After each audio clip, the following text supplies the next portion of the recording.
You ask Tiger to solve. This deals with linear equations with one unknown. The final result is x equals 2. Let's solve it step by step.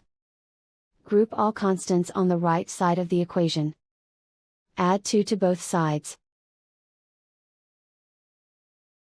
Simplify the arithmetic.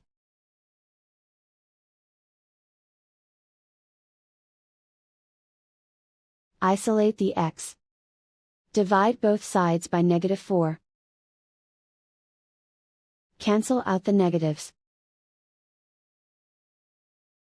Simplify the fraction. Cancel out the negatives. Find the greatest common factor of the numerator and denominator. Factor out and cancel the greatest common factor. And so the final result is x equals 2.